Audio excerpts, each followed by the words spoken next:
good evening, everyone.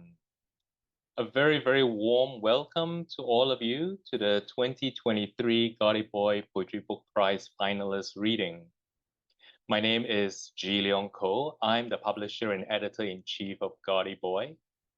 The Gaudy Boy Poetry Book Prize is awarded annually to an unpublished manuscript of original Anglophone poetry by an author of Asian heritage residing anywhere in the world.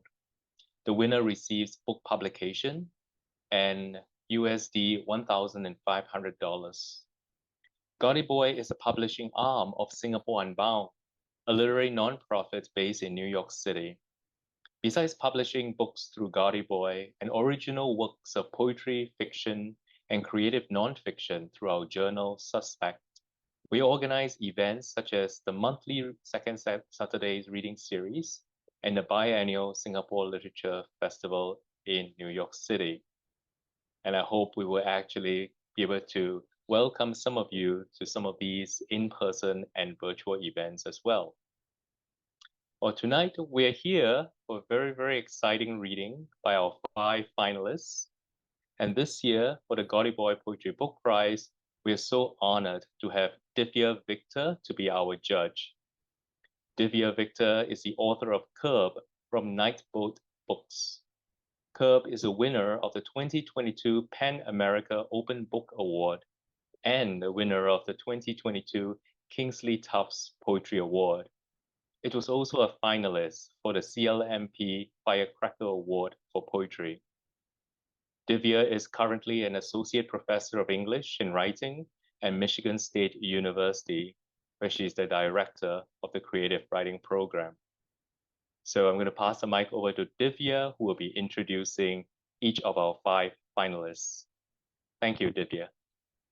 Thank you so much, Chi.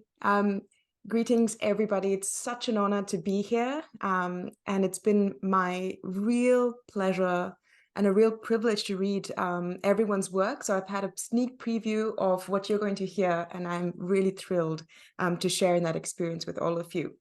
I'm really quite a big fan of Singapore Unbound's very bold vision and their incredible commitment to freedom of expression and equality for more of us. And so I'm very grateful that G and the team asked me to share my thoughts on some of these manuscripts. Our very first reader for today is Wahidah Tambee, who received her MA in English Literature and Creative Writing from Nanyang Technological University. Wahidah's manuscript is entitled Eek, which means to create something from nothing or very little. And she has indeed done so, made something immense from what seems small, humble, and compact. A bold, inventive, often whimsical dive into traditions of visual and concrete writing. Her manuscript made me feel like an acrobatic reader.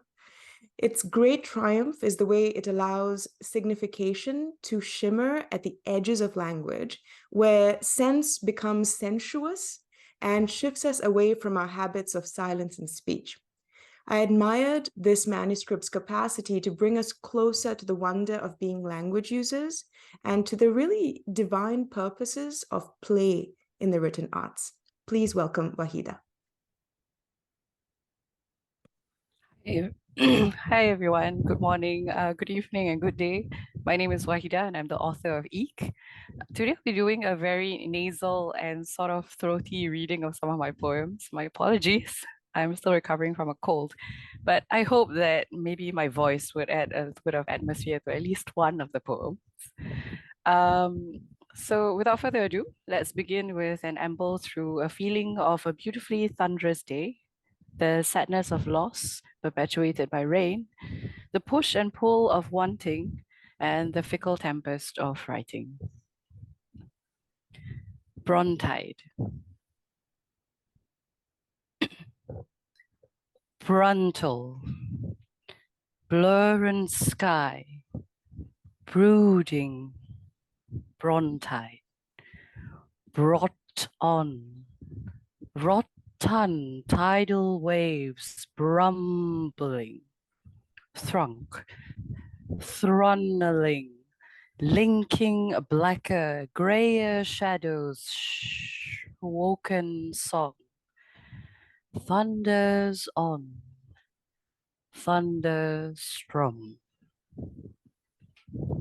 Now the next one, employee.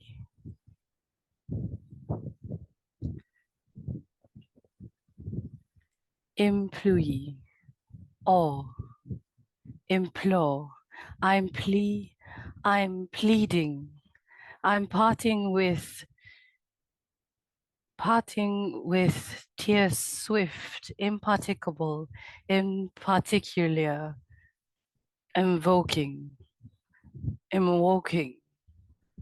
I'm wading, invading silence to procure care. All listening, glistening ears, tears for suffering. These offerings. And the next one, which is inspired a little bit by Fred Astaire's I Won't Dance, Don't Ask Me.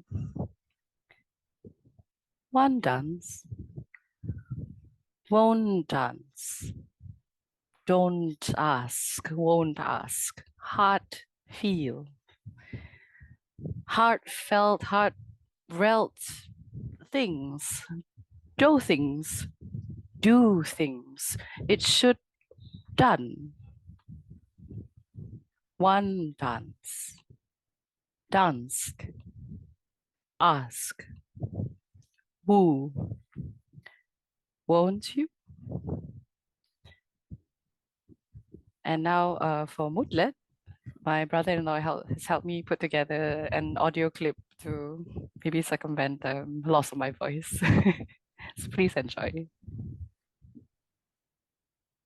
In the mood for a letter, the mood to let an alphabet turn into rows, into drowns, into rounds of words, wounds, sounds, words on a page.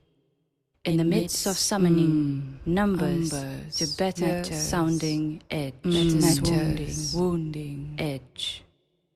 Delegate spaces, paces between meaning, foolish characters, foulish characters, make up letters, made up most for moon struck, strumming, humming.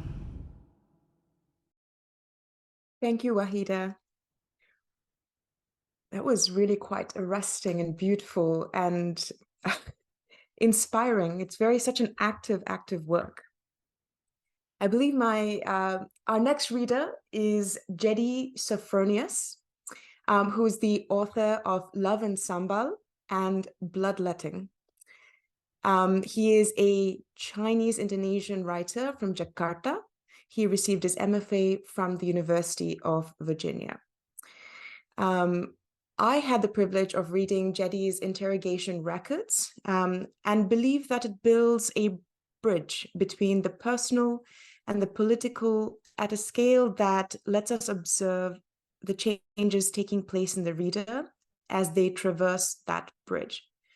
I've long wanted us to expand our conversation about genocide, politicide, ethno-racial beliefs and prejudice, and the charge against communism out in open fora, especially through poetry. And I see in Jeddie's book precisely such an occasion for us to have that expanded conversation. Please welcome Jeddie. Thank you so much for that beautiful introduction. I'll get right to it. Most of these poems, except for the last two, have an epigraph, so I'll read the title of the poem, I'll read the epigraph, and then I'll read the poem. Origin of a Disaster. At each building, an army captain read names from a list, advising them of their guilt in the name of the law. The neighborhood peasants had been ordered by their headman to dig a large pit the day before. The prisoners lined up at the edge of the pit were shot down in a matter of minutes. Some may have been buried alive. Stanley Cartnow, first report on horror in Indonesia. The Washington Post, April 17, 1966. Once in a lifetime, a massacre. Every 3 massacres or so, a migration of ghosts. The dead climb from closed pits or rise from piles of limbs. Their children, the ones they left years ago, wake up sweating as though they were soaked in rain. Wraiths gather from the earth and pass through rice fields, weeping figs, and traditional houses. Doors lock, curtains close. A mother sways her newborn to sleep, promises the wind will pass. Once God forgets a country, rivers disappear, rainforests burn, a village girl heaves her daily water from the well, finds only redness. Each disaster remains as a reminder to sujud. Beg God to come back. Fast and repent if you must. Repent now. The sin is already done. The sin of your fathers, forefathers. Come here now. Sit down and listen. The ghosts are here to testify.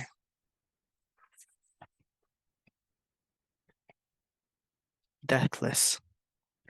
As many as 5,000 names were furnished over a period of months to the army there, and the Americans later checked off the names of those who had been killed or captured, according to former US officials. No one cared so long as they were communists, that they were being butchered, said Howard Fetishville, who in 1965 was the Indonesia expert at the State Department's Bureau of Intelligence and Research. No one was getting very worked up about it. Kathy Cadet, US officials list aided Indonesian bloodbath in 60s. The Washington Post, May 21st, 1990. Lives perished, yet nothing happened. Earth's rotation did not stop. It happened elsewhere, somewhere distant. Not here, as in it was contained, as in the earthquake was contained. Struck a place much farther than the distance the average man would carry. The dead was not our dead. The dead were at fault. The dead were our enemies. The dead chose wrong. They weren't alive to begin with. Nothing happened. No one cared. 1965, Indonesia. All the millions of people associated with the Communist Party, even illiterate peasants in remote villages, were presented as murderers, collectively responsible for the movement. Every person detained by the military was accused of being directly or indirectly involved in the September 30th movement. John Rusa, pretext for mass murder. The army was burning down the house to kill a rat. Sukarno, founding father and first president of Indonesia, October 27, 1965. We know 7 generals were killed, thus blood must be shed, a knife for a knife. A million souls perished in the aftermath, a massacre. We speak of it no more. Thus, rivers of blood, knives against knives, farmers, fishermen, all alleged communists were massacred. We speak of them no more. Our people killed and mourned in silence. All alleged communists, young and old, ceased to exist, like smoke from fireworks. Our people celebrated in silence, but why? It never happened. If you were a communist, you ceased to exist. Your family couldn't ask what happened. Why ask? Nothing ever happened. If you were lucky, you were imprisoned. Your family didn't know what happened. The soldiers said you never existed. If you were lucky, you were imprisoned, your name erased from your mother's tongue. No one killed anybody. No soldiers existed. The land could hide so many bodies, could erase many names from many tongues. Why bother wondering what happened? Our country is full of bodies, of those dead not from war, but from peace. Why bother wondering what happened? Why kill our own? Our people were slaughtered in a time of peace. Like helpless chickens, many accepted their fate. We never asked why we killed our own acquaintances, colleagues, neighbors. Like helpless chickens, we didn't know the fate of a million souls who perished in the aftermath, killed by their own colleagues and neighbors. We only know 7 generals were killed. To kill a chicken. Grip its legs upside down. Stuff its beak with a rag from your neighbor's clothesline. Tie its wings, strip each side of its feathers. Take a kitchen knife or whatever's sharp and pluck its eyes out. Hold its warm neck with your fingers. Run your blade along the lines that keep the head intact, then down the back, like slicing a watermelon. Make sure to do this last, so the chicken is no longer a chicken when you kill it. To kill a person, you do the same. Conscious communist members are classified as lowest order of infidel, the shedding of whose blood is comparable to killing chickens. This is going to be the last poem. It's a bit longer. Thank you everyone for being here. Reports on the land. We receive reports of communists, chickens being slaughtered in many areas. A missionary who returned said she had seen 25 bodies, no chickens in the river. Another missionary said he had seen 29 chickens in the same river. The largest slaughter was reportedly 15,000 communists, no chickens. According to numerous sources, killing of chickens continues in villages. Wounded chickens released from Surabaya had refused to return to their homes. Some railway stations had been closed because workers were afraid of coming to work since many chickens were murdered. Both in the provinces in Jakarta, repression of chickens continues, with the main problem being that of what to feed and where to house the chickens. Many provinces appear to successfully meet this problem by executing their chickens or killing them before they were captured. East Java, general pattern unclear. On one hand, in Kediri, where chickens have been decimated, military reportedly seeking to stop the killings. On other, in Pasuruan, where chickens have not been completely cleaned up, military is still reportedly turning its back and allowing the slaughter to continue. The different islands deal with the chickens in various ways. In some camps, they are starved to death or released periodically to be killed by the local citizens. Bali has become more beautiful without chickens. It was the duty of the Balinese to clean their own island from the chickens. It was a holy duty, and we did it. So we dragged the chickens down this hill. If they didn't want to be dragged, we threw them. If we hadn't drunk chicken blood, we would have gone crazy by now. Many went crazy. Some killed so many chickens they went crazy. One man climbed a palm tree each morning to do the call to prayer. He killed too many men, no chickens. There was only one way to avoid it. Drink the chicken's blood or go crazy. It was both salty and sweet, chicken blood. He didn't want to kill his own sister, no chicken. So he sent her to me.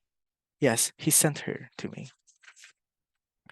Every time the truck came, they took another 30 communists. No, prisoners. No, people. No, chickens.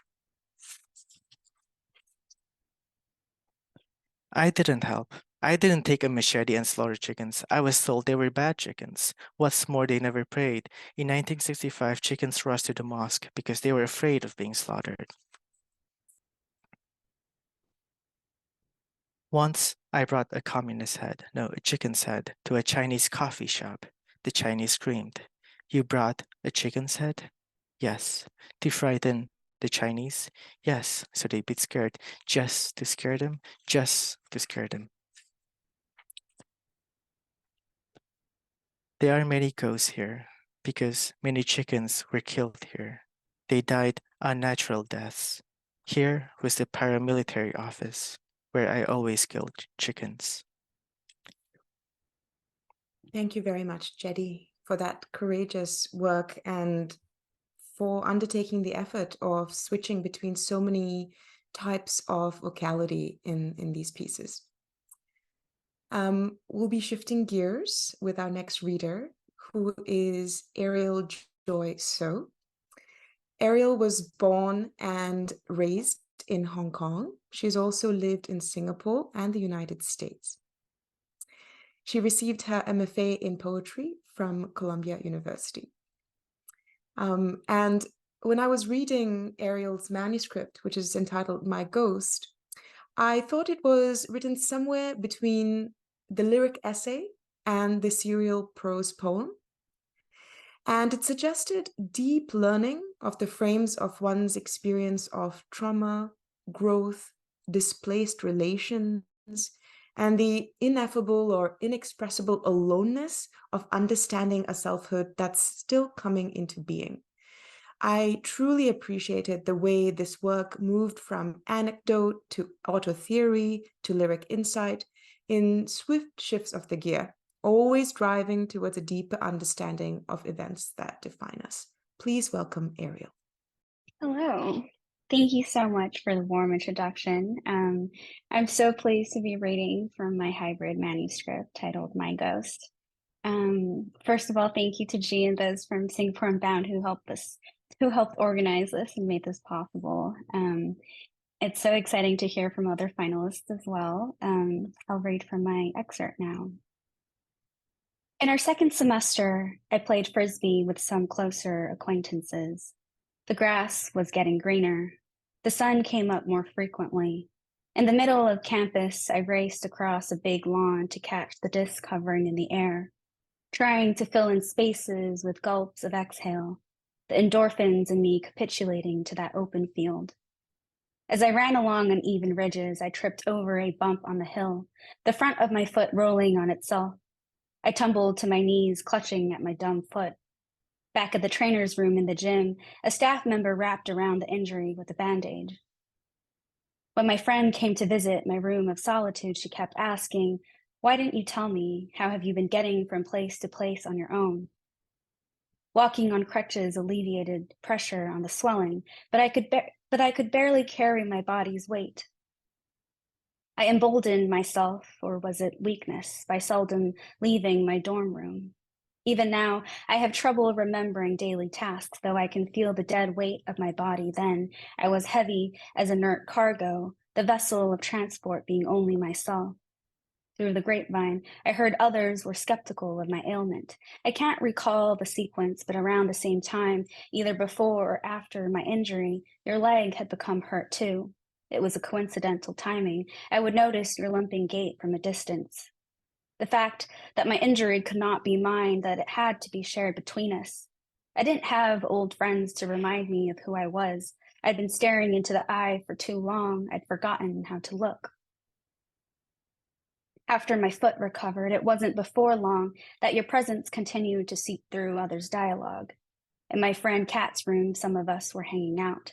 We were scattered about, chatting and drifting from triviality to irrelevant whispers of you, your thin trails finding their way back to me. Sitting in her bed, I didn't want to know, but buzzwords struck through. Head, concussion, memory loss. I felt you were playing some game I wanted no part of. Needing to be sure, I asked Kat, "What did you hear?" Eventually, I would piece it together. The night before, you had fallen out of your bunk bed's top deck, headfirst to the floor. An acquaintance brought you to the infirmary. After you gained consciousness, you claimed not to remember anything since our first day at school, the result of a concussion. Later, you would tell me the doctors claimed you could have gone into a coma. When I arrived at the infirmary, you were in bed with clean white sheets, your ex-roommate sitting in the bed on your right. I sat on a lifeless chair, holding my breath to avoid disrupting the conversation between you two. I waited. Once you found a place to pause, you turned on the faucet to break the drought, turning your face toward me. "I'm sorry. What's your name?" It was instinctual pain like pinprick. How else do I describe shock and disbelief? Your ex-roommate looked at me with blank eyes. In parallel with his, your face was one I couldn't understand. You chuckled shyly and filled the air with more words I couldn't grasp. I must have started crying, tearing up paper towels next to a sink in that barren room. My body didn't recognize its host. The body wanted control, or a form of enacting pain, to balk at senselessness the way breath rises and falls. Outside, Kat had been waiting for me. I rejoined her on our way to the dorm. She was on her phone when I accidentally stole a glimpse of her screen, a text from our mutual friend asking, "What's the point of crying?" This question would reverberate in my head for years. I would come to see it as a form of betrayal, how you turned my friends against me. What I couldn't say at the moment, there was no desire, only impulse, and the detached body doing what it does. When the sun had crossed over the horizon, I asked Kat, "Do you believe him that he's lost his memory?" She wasn't sure about the extent of it. She knew, however, that a couple of days before the accident, you claimed you wanted to forget me and everything along with it, to start fresh, the same words you repeated after your concussion. She left me with, maybe it's better to forget. He could be happier that way. What I took for Kat's reaction at the time was blame. I was the origin, the freeloader that chewed on the organisms of your cells, draining the mechanisms of your memorial wall brain, which was to say, the holes left from a brain injury were preferable over keeping me in your bruised mind. And I would be the sponge submerged. In deep waters, I'd be unable to get rid of excess waste. The dissonance so palpable, I became soap itself, filthy and clean at once. Over time, I would continue to see memory as physiological imperative for understanding how time passed, how experiences made their traces within our bodies. Remembrance as vital for keeping track of incidents, like organized files in respective folders, no matter how unpleasant. What did it mean if you were exempt from such pain? I didn't know it yet, but in a decade, I would sit with a line from a poetry book and think about how it is possible to live without memory, Nietzsche said, but is it possible to live with it?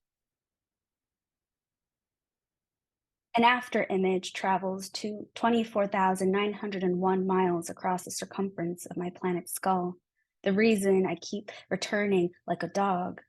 When rationality came knocking, my various selves made me irresolute to a fault. What is the truer version of a story? Waiting for nothing to happen, knowing something could combust from thin air, the wastelands heavy, with a dryness so thick it could ignite our throats. My body's weight asked to topple over. My friends implicated me into your equation because there were no other suspects, no motives or weapons found, only bodies. Why did you make me into a spectacle? You, the enigmatic artist, I at the museum's pale crater dust joining debris, the implied question if you were wiped clean of me, as raw as an unrefined grain of rice. If, then, to abide by your rules, a rotation of corner, wooden buildings, white sheets melting away, it had been a matter of sidestepping into a place of care, digging the capacity of conviction from the coffin, out of exasperation, boxing into a loneliness to leave out contradictions, to flip over in bed, a childish awakening, a backward unfolding. What was it you said that made me think I was like you once? I was convinced our coincidences made us similar, compatible. In reverse, I was living in a roofless house with spiders the size of my room, the birch trees dangling from my ceiling as speckled frost. You, a pocket to draw close. News traveling west and a tongue tangled with the brain's gut. Thank you. Thank you, Ariel. Thank you so much for that vibrant and keenly emotionally intelligent work. Our next reader is Pervin Saket. Excuse me, let me introduce Pervin first. Pervin is the co-founder of the Column Writers Workshop and the poetry editor of the Bombay Literary Magazine. She was awarded the Srinivas Rayapur Poetry Prize in 2021. In delightfully embodied and numinous diction, Pervin's manuscript, Until Mountains Are Mountains, turns the everyday into a series of puzzles that are a pleasure to observe and parse. The variations in the poem's forms call for playful yet deeply engaged reading that urge a kind of compassionate reimagining of very real lives rendered with dignity, whimsy, and palpable affection. I felt that even the most gridlocked scenes of urban life were made softer, more luminous in these poems. Please welcome Pervin. Thank you, Divya, for those wonderful words. I'm very happy to share with you a few poems from this manuscript, Until Mountains Are Mountains. It sounds like an oddly nothing phrase, until mountains are mountains, when it is plucked out of the court that inspired it. So yes, here is the Zen koan from where it's been derived. And like you know, a Zen koan is a riddle, but one which is solved not through logic, but through meditation. And this particular one states, before the study of Zen, mountains are mountains and rivers are rivers.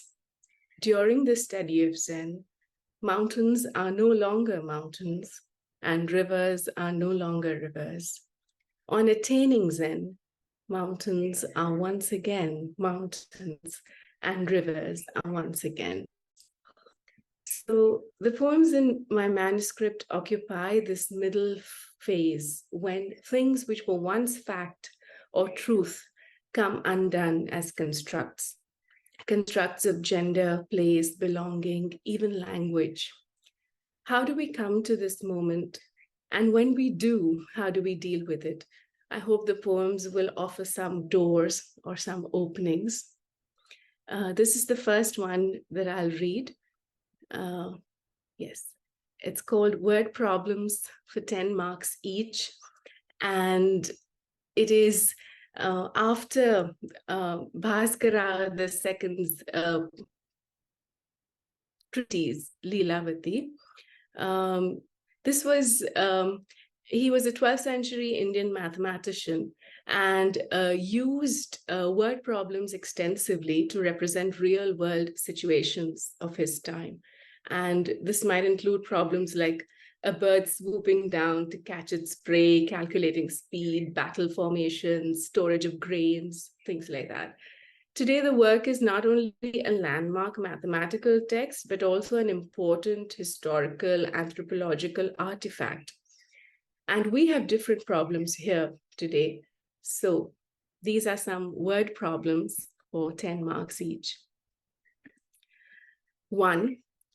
If on a full moon night, a boy, 19, climbs all 44 steps to B205 and leaves without getting my brother's number, how many suns will it take to feed courage to his feet again? 2. If tap A can fill 3 buckets in a minute and tap B can fill half a bucket, if tap A is molded from ancient brass and tap B from mongrel alloy, if tap A belongs to the 4th bathroom of a bungalow and tap B to a cracked 13-inch diameter basin, what will the astrologer need to be paid to see alignment in their stars? 3. If Firuza of the straight A's and curved waist, who has learned to clasp her chemistry books to her chest, is the regular source of optical data to 5 pairs of unblinking eyes, assuming the speed of light is constant and a normal rate of refraction, how many weeks before her father decides she doesn't need college anymore? 4.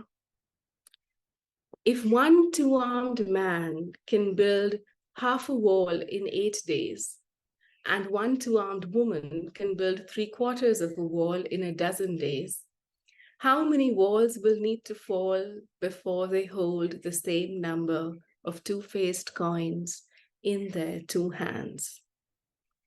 5. If Mrs. Kakkar, secretary to the secretary of KIL Bank Asia Pacific Division, commutes daily from Mumbai Central with the train moving at an average speed of 26 Ps a minute, which station will she have to travel to in order to complete prepping a balanced meal for 4? And a bonus question. If Hari, who washes your car, has to divide 7 rotis and 2 onions between 5 children, explain why Hari, who washes your car, has to divide 7 rotis and 2 onions between 5 children. I had planned to read pranayama next, but I think we'll move to the next one, please, Lily. Why the elephant isn't big. I mentioned earlier about language, constructs of language also being examined. And as a writer, that is something that I'm particularly interested in, this relationship with something which is a construct. So why the elephant isn't big. After my own Wordsworthian walk, I will leave the flowers unplucked by syntax. So much is prismed by language, refracting into 7 shades of something half endearing, half flawed, that it must be human.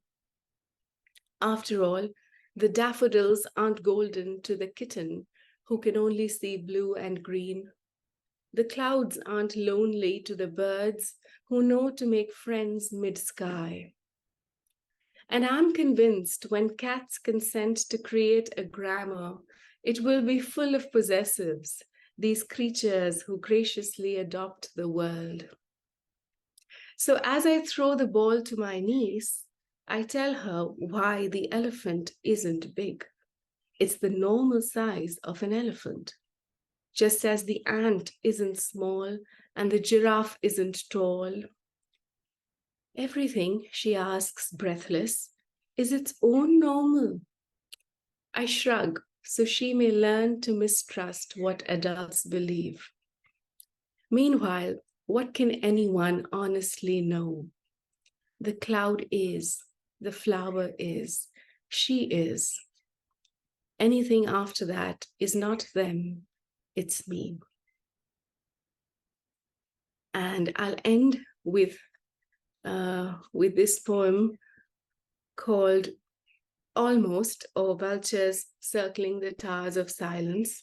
So I belong to the Zoroastrian faith, which is a very, very ancient faith with very few followers left today.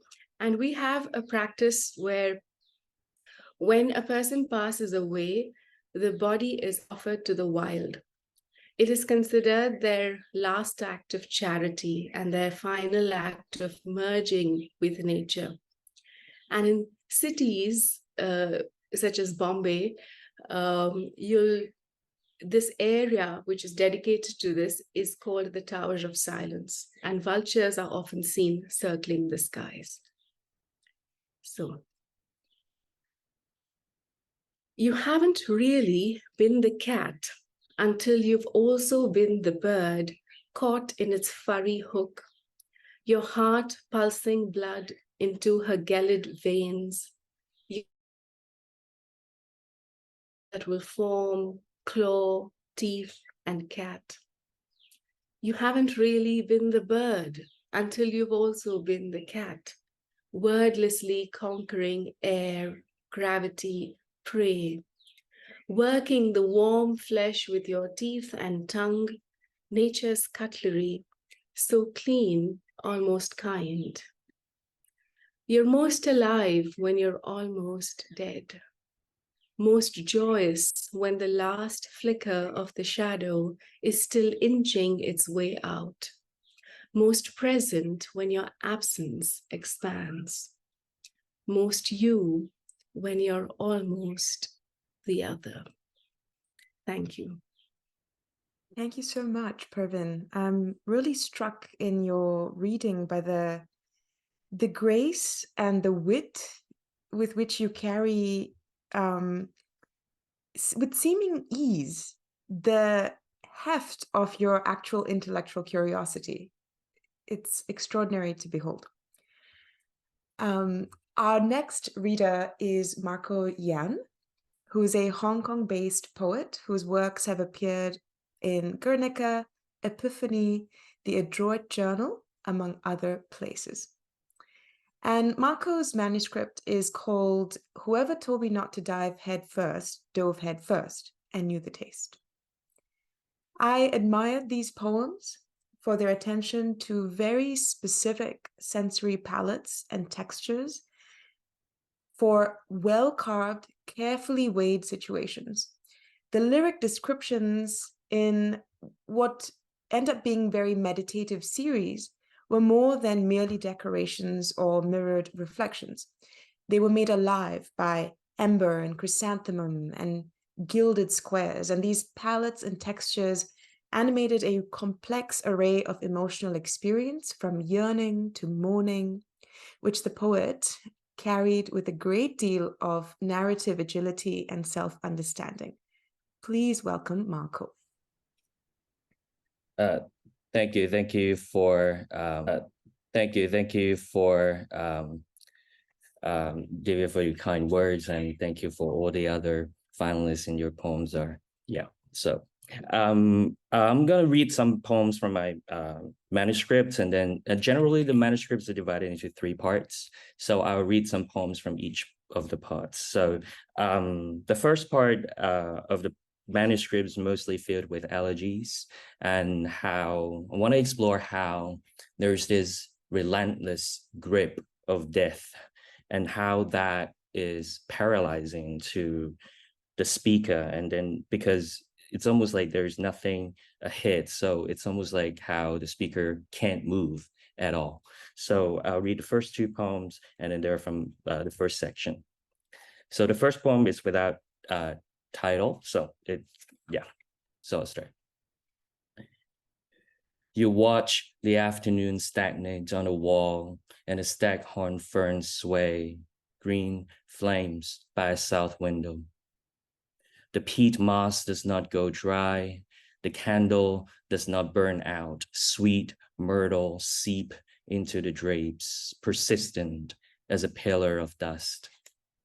The Bonneville record spins, the verse, the bridge, the chorus. Then the verse returns, warmer this time, still alive, who you love. Isn't there an end to this cloistering? The dead visit never as moths or ghosts, but angels with a singular wing, or an April draft, or the abundance of frogs by a pond, how far they leap, how closely earth follows. Imagine a perpetual fall, fear, and don't look away. Maybe life flees like a beast, and you're the shackle to keep the wildness close. There is no risk, no safety, only actions and consequences. Exits are no more dramatic than moving forward. Remember the beginning. The sun goes on. The next poem is called Hereditary. Hereditary. Adamant, incessant, the snow and I were not calm tonight. Specks flit, splinter as the living who seek each other, then disengage, not conquest, but natural repetitions. I walk out and recite the names I will not call again, the way my father would do when reaching out to the dead, diligently folding paper tributes in the shape of imperial blooms. Gilded squares in orange frames, faux notes to the underworld. Whatever they want, he'd say, and stoke the flame in the barrel. Gaudy chrysanthemum ablaze, the rod seared black, cinder surging. I knew I was born with this fright in me. This fascination with the settlement of everything holds me down. When I trudge along the deepening path, holes open, wet mouths waiting to be filled. But what can I give? Down there, the embers are cold, white, inviting. And then the next 2 poems will be more, it will be from the second part, and it's more like the antithesis of death, which I understand as desire. rather than life, because I think it's the pursuit of desires that gives us life, that keep us moving. And this is how the speaker experienced like that pursuit, and that's more alive and vibrant. So I'll start. Bruised jasmines. How not to blame them. Before casting the mauve mess to the kitchen rod which now flowers, I pull out the softened stems, the slime, other impurities. I have numbered the days of withering disguised as fluorescence. Those nights I leaned in, inhaled, if only innocence was a scent. I remember settling the fresh bouquet in tepid water, tossing the nickel into the makeshift vase, a coppery wish for microbes not to grow. Good things stay on the verge of festering. Half naked by the sink, I sweated through the afternoon, pruning the parts we didn't need to be beautiful. When I brought them home from the florists, they had so many leaves. Green havoc, green lineography on the plastic wrap they'd courted. It was Sunday, a casual walk after lust, after all the crumbs had been picked, the way back no longer visible. And I wanted to see some signifiers of life on display. The street, unevenly paved, flanked with plants, a series of thresholds. I crossed each of them thinking I was unchanged. In the transactions of cash and cut flowers, the vendors hollered, and I chose those quiet flames to burn in my room. Allure, yes, ambivalence too. Then gradually, grace for days. And then a slightly longer poem called Still You Want. Still you want to touch the roots of a crocodile, fern and cradle the rotting, your nails defined by dirt redolent of fine minerals, peat and old fertilizer. To sit and watch an alocasia leaf spurt toward light, waiting for it to unfurl, to admire the soft head of the spear, the soon to reveal veins, wild, white on the velvet face, to collect scents which slow the mind, coconut, vanilla, black pepper and ground. So elemental sweetness can bring you back with the animals. To be a pigeon calm on the grass, footless and sunning feathers amidst picnic trash and autumn leaves. An insignificant bird who knows what safe means, who cools, who considers never flapping his wings again. To look into the eyes of strangers whose bed you sleep in, surely, briefly, to hold that face and say, you've been tough, lived through things, endured, but have you relaxed since? To say that and be ready to leave, to wish for something, anything, with your face on his chest, believing his body heat and heartbeats are good enough to beckon a cosmic wind. To worship the sun while drifting in the sea, salt dust gnawing at skin, to emerge damaged, sloughing off what's left of you before you arrive at the altar of earthly pleasures, raw and crackling. To be shellless, seared, flesh open for dirty fingers, to salivate, to eat and be eaten as hunger dictates, hunger for sand, hunger for petals, hunger for angels, hunger solemnly sung in chorus, hunger, the absolute, to desire again.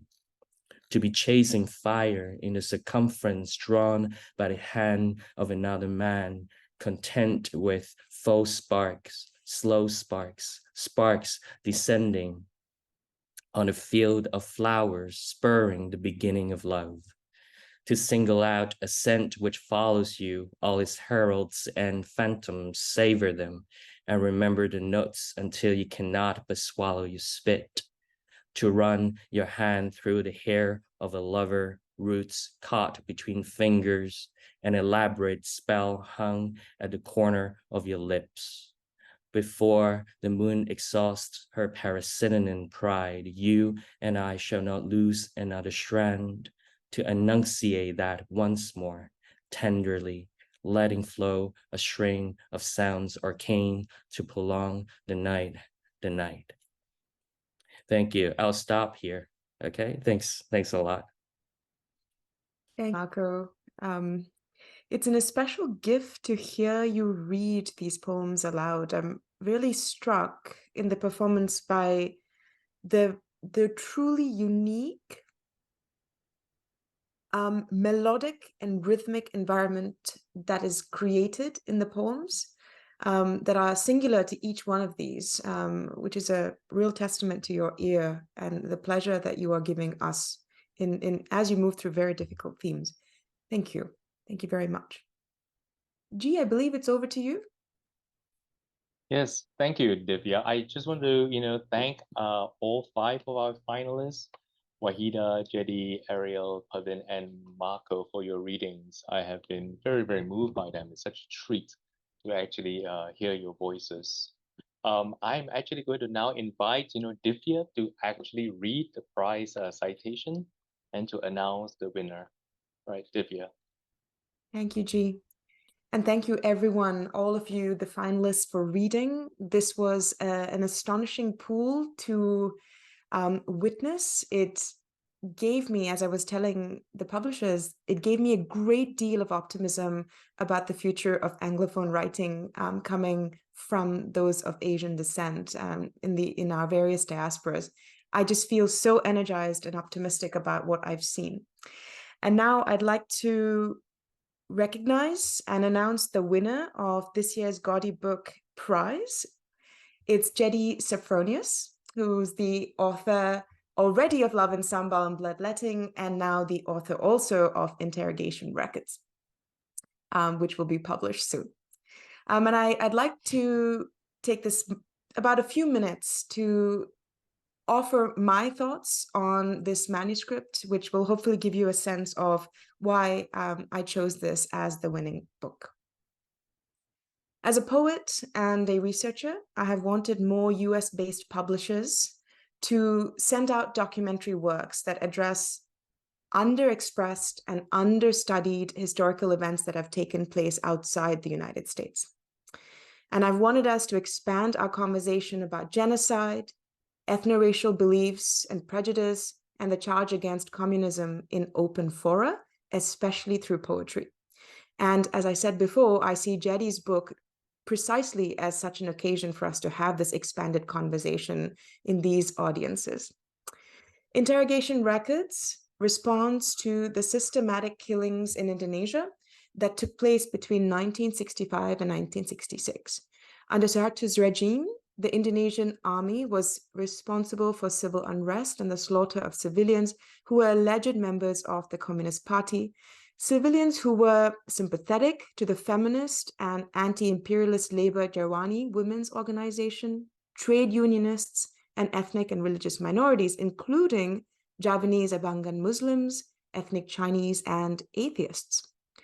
Some estimates suggest that 3 million were killed in a period of that year. Jeddie's book is a keen, sparse, documentary approach to archival records. Yet it is not bloodless or without passion. In fact, passion and heartbreak form the occasion for this book. The most significant documentary poetry tethers us to the historical event with poetic lines as if it was our very sinews. It implicates us at the arteries. It calls us into a very fleshy attachment to history. It enlivens the dead texts of archives, reanimates them so that we can recall and revere the human lives that they document. And I think good documentary poetry intentionally shapes verse and prose so that our own relationship with that historical event is not dominated by habitual and superficial empathy, but is built slowly through the greater facilities that reading can engender: curiosity, critical judgment, even generous disagreement that's born out of true understanding. And I see in Jeddie's book a truly significant aspiration towards those kinds of important achievements that are so often evident in the work of poets like Muriel Rukeyser and Charles Reznikov. Yet, or I should say, and, his book is also preserving an activist vernacular that we admire in the Black arts movement, embodied in the countenance of speakers in the poetry of Sonia Sanchez, Etheridge Knight, and June Jordan. At its most exciting moments, Jeddie's Interrogation Records is inflected by poets of Southeast Asian descent in US Anglophone contexts. I'm thinking of poets like Diana Coy Nguyen and Maida Rang. He's writing into a growing, increasingly robust and recognized library of Asian writers in the United States, whose literary work attends genocide, war, political incarceration, and he is advancing both a journalistic and research-oriented poetics within this diasporic formation. I'll say finally, in his poem, which is called The Sinner's Mantra, Jeddie quotes the adage from Marx and Engels' Communist Manifesto. Quote, "From each according to their ability, to each according to their need." And if I may, I would say, Jeddie's great and significant ability in his book matches our great and significant need to learn more about the Indonesian killings of 65-66. So I received this book as a gift and a redress to silence. And every time we learn history through poetry that intentionally unsilences the archives, I am grateful. Congratulations, Jeddie. Thank you so much, Divya. I think you talk about my project more eloquently than I can ever talk about it. But thank you for recognizing the long heritage that I'm coming from, all the other writers who have supported me directly or indirectly, that have shaped my work. And I want to say thank you to G, to your team, Singapore Unbound and Gaudy Boy. Thank you so much for this opportunity and honor. And also, both of my parents are here. They woke up really early to attend the reading. So thanks, mom and dad. And of course, to my partner who's also here watching. Thank you. Thank you so much, Divya, for your brilliantly insightful and eloquent, as Jeddie mentioned, comments on all the readings and all the manuscripts that we have heard this evening or this morning, wherever we are. You have truly, truly given your heart and your mind and your knowledge of the poetic tradition, and also particularly what you value in the tradition that you think, should be brought further and deeper. Thank you so much for judging, this year's contest. Thank you for asking me, G. Thank you. It's really our honor. And also, of course, I want to extend my warmest congratulations to Jeddie for winning the 2023 Gaudy Boy Poetry Book Prize. Jeddie's Interrogation Records will be released in April next year, at the same time as National Poetry Month in the US. And thank you everyone for joining us for this event tonight. I hope you have heard and learned something that you can bring away with you after tonight, into the week, into the weekend, to mull over, to think about, to marvel over. If you've enjoyed tonight's event and would love to support the publication of more Asian authors, please subscribe to our mailing list and follow us on social media. And we hope to see you again at another event, whether it is online or in person. So I'm going to say good night from where I am in New York City, or good morning to you. But thank you so much for joining us, and I hope to see you again. Bye for now.